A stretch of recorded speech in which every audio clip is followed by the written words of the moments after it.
आपल्याला regular shape माहितीये, पण त्यात जर काही थोडंसं बदल केला तर नवीन आकृत्या तयार होतात.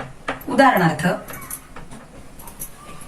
हा मोठा कोन आहे, पण मी जर यातला काही भाग कट केला, उदाहरणार्थ मी याला जर कापला तर हा भाग तयार होतो.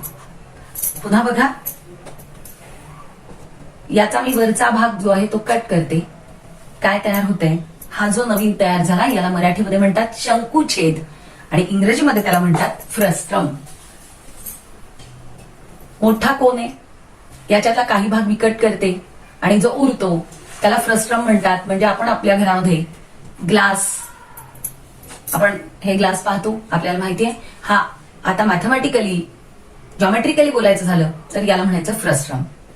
मग या फ्रस्ट्रमचे सुद्धा सगळे कॅल्क्युलेशन आपल्याला आले पाहिजे. मग याचं रिलेशन कोणाशी? कोनशी.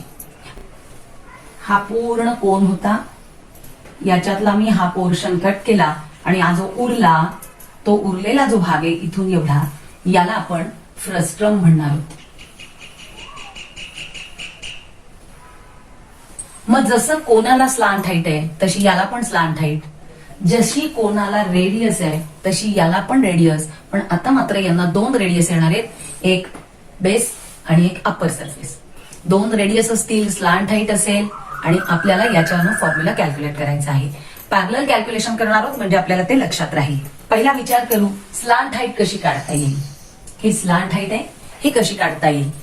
डेरिव्हेशन मांडण्यापुरतं आपण असं लक्षात ठेवू की ग्रेटर रेडियस जो आहे, हा ग्रेटर रेडियस आपण R1 म्हणूया आणि स्मॉलर रेडियस R2 म्हणूया.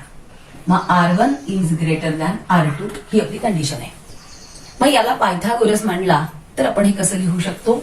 आपण पायथागोरसने लिहिणार आहोत slant height is equal to, आधी आपण कोन काढण्यासाठी पण पायथागोरस लावला होता, L square is equal to R square plus H square. Similar manner याला पण परपेंडिक्युलर हाईट आहे जी H, परपेंडिक्युलर हाईट आपण H मध्ये म्हणतो, त्यामुळे ती H स्क्वेअर असणारच आहे. प्रश्न फक्त येतो या दोन रेडियसचा. दोन स्वतंत्र पायथागोरस वापरून जरी आपण हे लिहून पाहिलं तर आपल्याकडे येणार आहे L square is equal to H square. हा तर भाग आहेच, प्रश्न फक्त रेडियसचा येतो.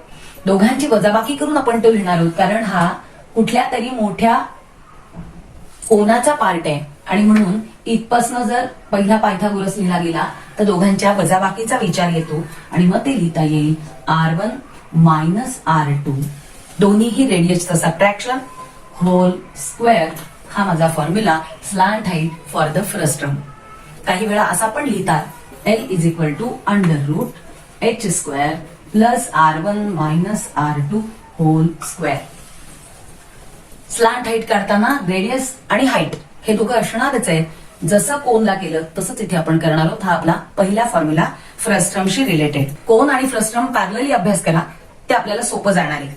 आता आपण करणार आहोत cut surface area of A frustum. Cut surface area बघा, हा सरफेस एरिया सगळा कर्व आहे, हा असा जो झालेला आहे. मग आपण कोनचं करताना कट करून त्याचं सेक्टर केले, तो रेक्टँगल मध्ये कन्व्हर्ट झाला आणि मग त्याचा उपयोग करून आपण फॉर्म्युला लिहिला होता पाय RL. याच फॉर्म्युल्यामध्ये फक्त रेडियस हा पॅरामीटर बदलतो, बाकी सगळा पाय RL हे कन्सेप्ट तेच राहणार आहे. हा जो आपला बदलला आहे पाय L R1 प्लस R2, हा झाला माझा curd surface area of A frustum. कोनचा पण तसाच पाय RL आहे, इथे फक्त दोन रेडियसचं ऍडिशन होत आहे, हे लक्षात ठेवा. पाय L ब्रॅकेट मध्ये R1 plus R2. Base area दोन बेस आहेत, एक पाय R1 स्क्वेअर सर्कल, दुसरा पाय R2 स्क्वेअर दुसरा सर्कल. आता एकाला जर बेस म्हटलं तर दुसऱ्याला अप्पर सरफेस म्हणू शकतो. दोघेही सर्क्युलर आहेत त्यामुळे काही प्रश्न नाही. मी अप्पर सरफेस म्हणते एकाला पाय R2 स्क्वेअर. आता मला टोटल सरफेस करायचा आहे. हा कर्ड सरफेस, हा खालचा बेस, हा वरचा. मग या सगळ्यांचं ऍडिशन हा माझा टोटल सरफेस एरिया येणार आहे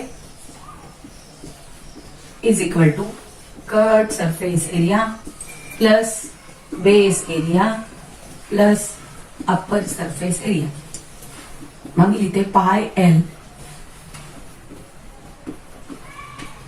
R1 plus R2 curved surface area.